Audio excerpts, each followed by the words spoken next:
ay huwag mapahamak, kundi magkaroon ng buhay na walang hanggan. Huwag mapahamak. Ano pong pagkapahamak ang mangyayari sa isang tao? Boss, ang tanong ko sa'yo. Ano po yung kapahamakan ang mangyayari sa isang tao? Ano ba? Pinapangaral ang salita ng Diyos dahil binigay niya ang kanyang bugtong na anak upang ang sino mang sa kanya'y maniwala at sumampalataya Ha? ay huwag mapahamak, kundi magkaroon ng buhay na walang hanggan. Sino ang mga tao? Kapatid, mahal ka ng Diyos. Ha? Binubuo Mahal lang. tayo ng Diyos. May tinawag na video. Kaya nga po, nandito po ako para ipatid sa inyo bilang babala.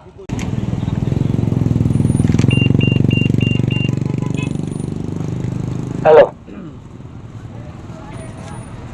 Tacloban, mapagpalang gabi po sa ating lahat.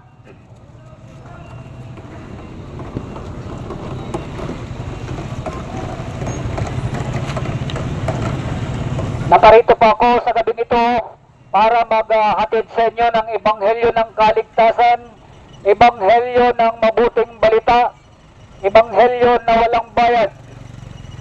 Wala po akong kasama para magbigay ng mga sobre sa bawat isa. Wala po akong kasama para magbigay ng support upang humingi ng pera dahil sa pangangaral ng salita ng Diyos. Mga kababayan, mga taga-Tacloban, mga negosyante, mga mamimili, lahat ng naririto na nakakaabot ng tinig ng aking pangangaral, mapapalad po kayo sa mga oras na ito dahil sinabi ng ating Panginoon, higit na mapalad ang nakikinig ng salita ng Diyos at tumutupad nito. Sabi ng ating apostol na si Pablo, unang Timoteo, ikalawang Timoteo 4:2, na ipangaral ang salita ng Diyos na papanuhan man o hindi. So sa gabing ito, bagamat hindi kapanahonan, ang lahat ay busy sa kanya-kanyang gawain, ngunit ang aking hinihingi lamang po ang inyong pandinig. Kahit minsan sa mga oras na ito ay makarinig kayo ng salita ng Diyos. Dahil ito po ang pangunahing utos ng ating Panginoon na nasusulat sa aklat ng Mateo 28:19 hanggang 20 na sinasabi, ipangaral ang mabuting balita sa lahat ng mga tao. Sila inyong bautismuhan sa pangalan ng Ama, ng Anak at ng Espiritu Santo, at turuang sumunod sa lahat ng ipinag-uutos ko sa inyo. Tandaan ninyo ako'y kasama ninyo hanggang sa katapusan ng sanlibutan. Mga kababayan, ipinapahayag ang mabuting balita dahil ibig ng Diyos na ang lahat ng tao ay maligtas. Kung nakikita po ninyo sa aking harapan ang isang tarpaulin na tinatawag na dagat-dagatang apoy impyerno at sa kabilang tinatawag na kaharian ng Diyos ng tao, mga kababayan, tayo po ay busy sa lahat nating mga gawain. Ang totoo, paulit-ulit na lamang po natin itong ginagawa. Gumigising ng maaga para magtrabaho at maghanap buhay, pumunta sa eskwelahan, at pagkatapos niyon, sa bandang hapon o sa bandang umaga, depende kung anong oras ka uwi, kakain, matutulog at gigising na uwi. So tayo po ay nagpapasalamat kung tayo gumigising pa. Alam niyo po mga kababayan kung bakit ipinapangaral ang salita ng Diyos. Dahil ibig ng ating Panginoon sa unang Timoteo 2:3-4, na ibig ng Diyos, ito ang mabuti at nakalulugod sa Diyos na ating tagapagligtas. Naibig niya ang lahat ng tao ay maligtas at makaalam ng katotohanan. Katotohanan, mga kababayan, na meron pong tinatawag na dagat-dagatang apoy o impyerno. Meron din pong tinatawag na kaharian ng Diyos na inaasam-asam lahat ng sinumang tao, anumang reliyon. Naparito po ako sa inyong harapan sa mga oras na ito hindi para mangaral upang kumbinsin kayo sumama anumang aking pananampalataya o reliyon. Ang salita ng Diyos ay para po sa lahat ng tao. Inuulit ko, sabi po ng ating Panginoon sa pamamagitan ni Pablo, unang Timoteo 2:3-4, ito ang mabuti at nakalulugod na ating tagapagligtas. Ibig niya ang lahat ng tao ay maligtas at makaalam ng katotohanan. Katotohanan na meron pong impyerno at dagat-dagatang apoy. Tulad ng aking binanggit kanina, ang buhay natin ay paulit-ulit lang. Gumigising, nagpapasalamat sa Diyos dahil buhay pa tayo. Pero alam niyo mga kababayan, sinabi ng Apostol Santiago 4:14, sinasabi po doon, hindi po natin alam ang bukas kung ano mangyayari. Ang ating buhay ay katulad ng usok, minsan nawawala, minsan nakikita at minsan naman nawawala. So tayo ay nagpapasalamat kung meron pa tayong buhay at gumigising pa tayo tuwing umaga. Ngunit alalahanin po natin, maiksi lamang po ang ating buhay dito sa lupa. Kaya ingatan po natin ito. Kaya ang pangangaral ito po ay babala sa bawat tao, anuman ang inyong pananampalataya o reliyon. Inuulit ko ang salita ng Diyos ay para sa lahat ng tao, na kung bakit sinasabi pangaral ang mabuting balita sa lahat ng mga tao. Gaya ng inyong nakikita, gaya ng aking sinasabi kanina, ang buhay ng tao ay maiksi lamang. Ngunit, hindi namamalayan ng sino man kapag siya'y nalagutan ng hininga. Tulad ng usok na biglang nakikita at nawawala, ito'y hindi natin alam kung kailan.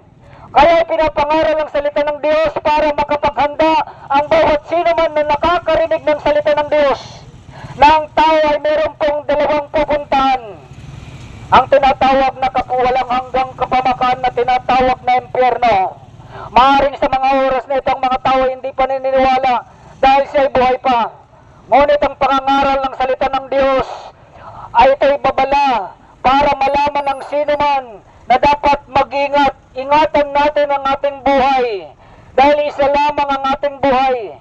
Ingatan natin ang at pahalagahan. Alalahanin natin ang ating dakilang Diyos dahil ang buhay natin, tulad ng aking sinabi kanina, hindi natin alam kung kailan ang ating buhay, ang ating oras. Mas mabutit nakapaghanda at nakakarinig kayo ng salita ng Diyos dahil ibig niya ang lahat ng tao ay maligtas. Maligtas po kayo sa walang hanggang kapamakan na tinatawag na impyerno. Dahil ang tao hindi namamalayan kung sakali binawian siya ng buhay o sa mga dumarating na mga kalamidad o mga sakit na kanyang ikakamatay o anumang mga sakuna nga hindi natin namamalayan. Iniisip ng tao na okay lang, pero hindi nila alam sa kabilang buhay meron tayong tinatawag na kabilang buhay. Kabilang buhay sa buhay na walang hanggan doon sa karya ng Diyos. Ang makakapasok lamang doon ay yung mga sumusunod sa kanyang kalooban. Ngunit meron din kabilang buhay na tinatawag na walang hanggang kapamakan. Ito ang tinatawag na dagat-dagatang apoy o tinatawag na impyerno. Alam niyo mga kababayan, inuulit ko, sinasabi ng banal na kasulatan, tayo ay maganda.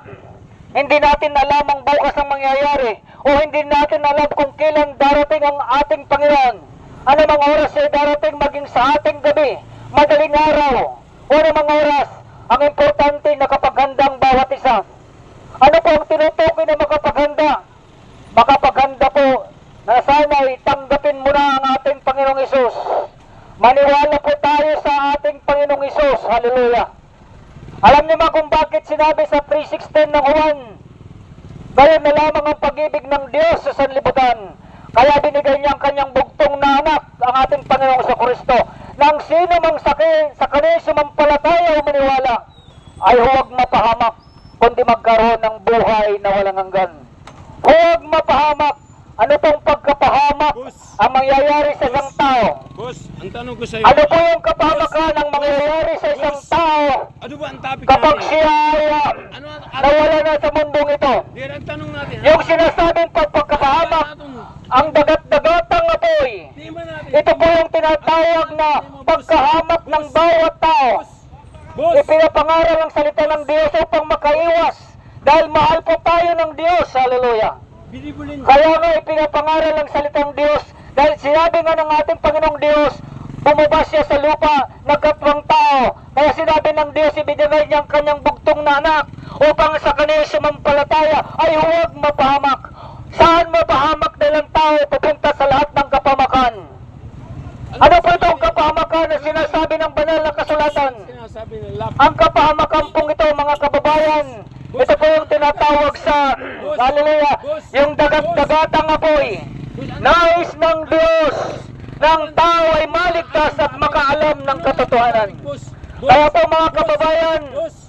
Yung ang pangangaral ng salita ng Diyos, tanong ko sa'yo, ano? inuulit ko na parito po ako, hindi po ako nangihingi ng pera. Hindi po ako nangihingi sa inyo kahit kusing. Dahil ang mabuting balita, ipinapangarap para hindi magkapera at para yumaman. Naparito ako para magbigay ng babawala sa bawat tao ng tao may pupuntahan na tinatawag na kapahamakan, na tinatawag na impyerno. Kaya ang ating Panginoong Diyos nagkatwang tao naparito sa sanlibutan Sige. upang ibigay ang kanyang kaisa-isang anak ng sino mang sa kanya'y sumampalataya ay huwag mapahamak. Ang pagkapahamak po ito ay tinatawag sa dagat-dagatang apoy. Dahil ang lahat ng tao ay papunta po sa sinasabi po sa kapahamakan. Kaya ang pangangaral ay isang babala lamang po. Alam niyo po mga kababayan, ang dahilan ko ang tao bakit napupunta sa dagat-dagatang apoy. Ang Apostol Pablo ay nagsabi at sa unang Korinto 6, 9 hanggang 10, sinasabi po doon, hindi ba ganinyo alam ang mga makasalanan na walang bahagi sa karya ng Diyos? Ang lahat ng mapakiapid, ang lahat ng mga sumasamba sa Diyos-Diyosan, ang lahat ng mga mangangalonya, ang lahat ng mga manglalasing, ang lahat ng mga magnanakaw, ang nakikipagtalik sa kapwa lalaki at babae, Pero iwari at ang nakikipagtalik sa kapwa babae, kapwa tapi. babae, Pero chikarte meron iwari. mga mandaraya, lahat sila ay hindi karapat-dapat sa karya ng Diyos. Sa aklat ng Revelation 21 verse 8, sinasabi po doon, ang mga duwag, ang mga taksil at mga hindi mananampalataya, Hindi sa ganun. at ang mga sinungaling, at ang mga nagpapasasaklam na kalayan, Ano ba tayo mo? ang mga mangkukulam, ang mga Ano ba tayo mo? mamamatay tao, Huwag ka talaga beta. ay walang bahagi at ang kanilang hahantungan ay sa kadagat-dagatang apoy. Kaya pinapangaral ang salita ng Diyos dahil binigay niya ang kanyang bugtong na anak upang ang sino mang sa kanya maniwala at sumampalataya Ha? ay huwag mapahamak kundi magkaroon ng buhay na walang hanggan. Sino ang mga tao? Kapatid, mahal ka ng Diyos. Ha? Binugin Mahal na- tayo ng Diyos. May tinawag na binugin. Kaya nga po, nandito po ako para ipatid sa inyo bilang babala Kunyo ka. na ang salita ng Diyos ay nagbibigay buhay na walang hanggan. Kaya mga kababayan, ang ating Panginoon, nang sino mang sa kanya'y sumampalataya ay huwag mapahamak. Kaya nga ipinapangaral ito dahil ang tao ay papunta pala sa kapamakan. Dahil ito minsan ang nagiging hadlang natin sa pagpasok sa karya ng Diyos. Dahil mga kababayan, sa banal na kasulatan, tayo pong lahat ay makasalanan. Tayo pong lahat ay marumi. Tayo pong lahat ay hindi karapat-dapat sa harapan ng Diyos. Kaya nga sinabi ni Pablo, 6:23 ng Roma, sapagkat ang lahat ay nangagkasala nga at hindi nakaabot sa kaluwalhatian ng Diyos. Ibig sabihin ng lahat ng tao, mahirapan makapasok sa karya ng Diyos. Dahil sinabi na po ito ng ating Panginoon bilang palaala sa Mateo 7:14 hanggang 15, sinasabi ng ating Panginoon, pagsikapan niyong pumasok sa makipot na pintuan. Maraming nagpipilit na mapasok ngunit hindi makapasok. Ngunit makitid at malayo ang daan papunta sa kapamakan. Na ibig sabihin ng lahat ng tao, papunta pala sa pagkamakan na tinatawag na dagat-dagatang apoy o tinatawag na impyerno. Maging ang mga anghel noon ay nagkasala, sila po ay tinapon sa impyerno. Kaya pangangaral ng salita ng Diyos para po bigyan ng babala ng tao ay papunta sa kapamakan. Kaya po ipinapangaral ang salitang Diyos dahil mahal po tayo ng Diyos, mga taga-Tacloban. Brother, mahal tayo ng Diyos. Kaya pinapangaral, inulit ko, hindi po ako naparito para magbigay ng sobre o supot para humingi ng pera. Dahil ang totoong ebanghelyo, ayon sa banal na kasulatan, 1 Corinthians 9 verse 7, ipangaral ang ebanghelyo na walang bayad. Ipangaral ang ebanghelyo na huwag humingi ng kabayaran. Mateo 18 sinasabi ng ating Panginoon, yamang tumanggap kayo ng walang bayad, ibigay ninyo na walang bayad. Kaya nandito po ako, hindi para makipagdebate, hindi para ano man magkumbinsi sa anumang aking reliyon. Ang salita ng Diyos ay para sa lahat ng tao, sa lahat ng reliyon, dahil ang tao ay papunta pala sa kapamakan. Kaya nga maraming nagpipilit na pumasok, ngunit hindi makapasok. Kaya nga mga kababayan, andito po ako para ihatid sa inyo ang magandang balita. Magandang balita upang ang mga tao hindi mapahamak dahil mahal po tayo ng Diyos. Kaya po mga kababayan, anuman ang ating pananampalataya, alalahanin po natin ang ating Panginoong Diyos ay narito lamang po sa atin. Narito lamang po sa ating paligid. Anong sabi ng ating Panginoon sa Matthew 28 verse 20? Naituro ninyo sa kanila ang lahat na pinagutos ko sa inyo. Tanda ninyo kay kasama ninyo hanggang sa katapusan ng sanlibutan. Hanggat hindi natatapos ang sanlibutan ito, narito lamang po ang ating Panginoon. Ang kanyang banal na espiritu narito lamang po. Hallelujah. Ang kanyang banal na katawan ay muling magbabalik na hindi natin alam kung kailan at anong oras. Ang importante tayo ay nakapaghanda. Nakapaghanda ang bawat isa dahil tayo na pangaralan ng salita ng Diyos. Hallelujah. So yun pa mga kababayan, napakaganda po yung salita ng Diyos na binigay sa atin. Kaya mga kababayan, anumang uri ang iyong estado, maliliit na negosyante o malaki, mamimili ano pa man, mahal po tayo ng ating Panginoong Diyos.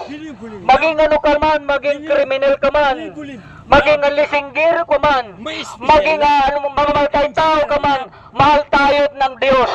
Sabi nga ng ating kapatid, si brother, love, totoo po yan. Dahil yun ang ibinigay ng Diyos sa atin.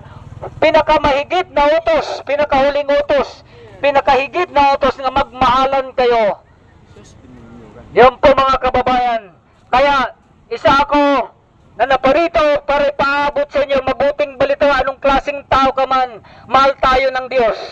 Binibigyan pa po tayo ng pagkakataong magsisi at magbagong buhay according at aklat ng Ezekiel. Kaya pinapangaral ang salita ng Diyos mga kababayan. Para po ito huwag tayong mapahamak. Mapunta po tayo tinatawag sa kaharian ng Diyos. Ngunit lagi po natin mga kababayan namnamin, tayo po ay magbasa ng banal na kasulatan na sinasabi ng banal na kasulatan. Hallelujah. Hindi ang lahat, 7:21, Lucas 6:46, hindi ang lahat tumatawag sa akin, Panginoon, Panginoon, ay papasok sa kaharian ng langit, kundi yung lamang sumusunod sa kalooban ng aking Ama na sa langit. Lucas 6:46, sinasabi ng ating Panginoon. Sino ng mga tao tinutukoy? Hallelujah. Sabi ng ating Panginoon, bakit ninyo ako tinatawag, Panginoon, Panginoon? Ngunit hindi naman ninyo ginagawa ang mga bagay na aking sinasabi. Kaya naparito po ako para ipayag sa inyo ang mabuting balita. Hallelujah. Dahil mahal tayo ito ng Diyos. Ano mang uri ang ating estado ng ating buhay, tayo may masama, mahal tayo ng Diyos.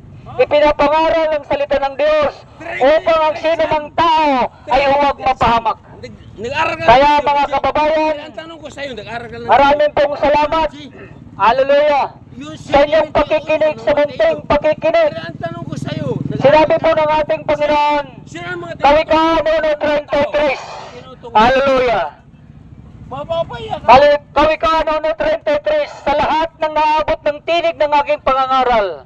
Sabi po doon, ang nagsisikap makinig ng salita ng Diyos ay ilalayo siya sa anumang kapamakan.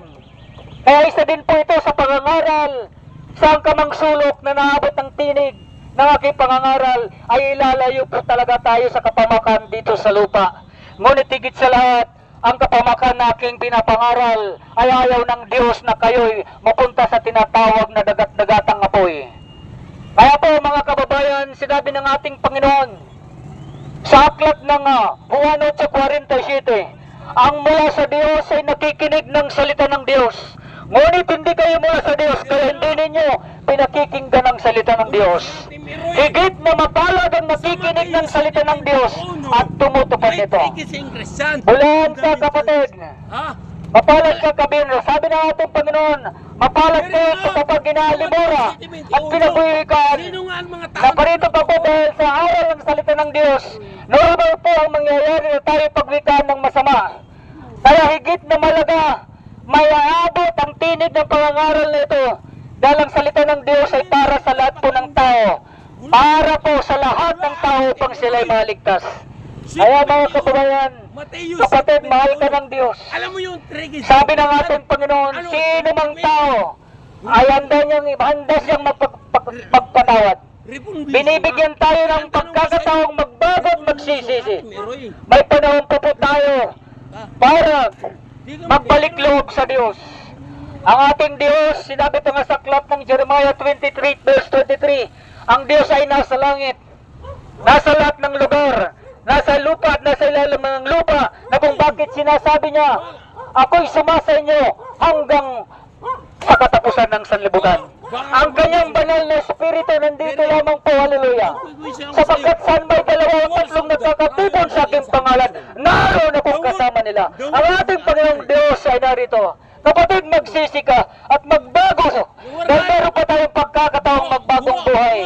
Ano man ang ating pananampalataya, ano man ang ating reliyon, ano man ang ating nasa puso, mahal po tayo ng Diyos. God bless, kapatid. Kaya mga kababayan, maraming salamat sa oras ng inyong pakikinig. Hindi ka takatakan at talagang may ganitong pangyayari. Pero kinakailangan may pahayag po ang banal na kasulatan para sa kaligtasan ng bawat isa. Ibig ng Diyos ang lahat ng tao ay maligtas at makaalam ng katotohanan. Kaya po mga kababayan, maraming salamat po sa inyong kunting oras. Hallelujah. Glory to Jesus. Kaya mga kababayan, ito ang aking iiwan sa inyo. Ang lahat ng mga tao. Sino yan ang tinutukoy? Hallelujah, glory to Jesus. Sa Mateo 7. Sinabi po ng ating Panginoon sa Mateo 7:21, hindi ang lahat tumatawag sa akin, Panginoon, Panginoon, ay papasok sa karan ng langit, kundi ang lamang sumusunod sa kalooban ng aking Ama na nasa langit. Ang tanong po natin, ano po yung kalooban ng Diyos? Dahil pag nalaman natin kung ano yung kalooban ng Diyos, tayo po ay makakapasok sa karan ng Diyos. Ito po yung kalooban ng Diyos. Sinabi mismo ng ating Panginoon sa 6:40. Ibinigay niya ang kanyang anak na ang sino man sa kanya ay makakita at sumampalataya ay magkakaroon ng buhay na walang hanggan. 6:40 ng Juan. Yun po ang kalooban ng Diyos. Kaya po, tayo po na nakakakita sa Panginoon sa ating puso, bagamat hindi natin siya nakikita, dahil sinasabi pa nga, kahit hindi nyo na ako nakikita, ngunit kayo nagsisisampalataya, mapapalad kayo. Ibig sabihin, tayo po ay nakatupad sa kalooban ng Diyos. Kaya ang Diyos po natin, ngayon sinasabi ko kanina, narito lamang po siya sa sanlibutan. Kaya mga kapatid, maraming salamat po sa inyong oras. Saan ka mang sulok, kailangan po ipangaral ang salita ng Diyos. Ngunit hindi natin maiiwasan. Talaga meron talaga mga taong mahal ng Diyos na naisikapin ng Diyos na makarinig ng katotohanan upang huwag silang mapunta sa dagat-dagatang apoy. Kaya mga kaibigan, mga kababayan, mahal po tayo ng ating Panginoon. Maraming salamat sa iyong oras. Maraming salamat sa inyong pakikinig. Inuulit ko, Pawikaan 1:33, ang sino mang magsikap makarinig ng salita ng Diyos, anumang kapamakan siya'y ilalayo. Buksan po ninyo ang banal na kasulatan. Ito po yung magandang benepisyo na ibibigay sa atin ng pakikinig ng salita ng Diyos. Pangangaral po na walang bayad. Maraming salamat po. In Jesus Christ's name, hallelujah. Amen.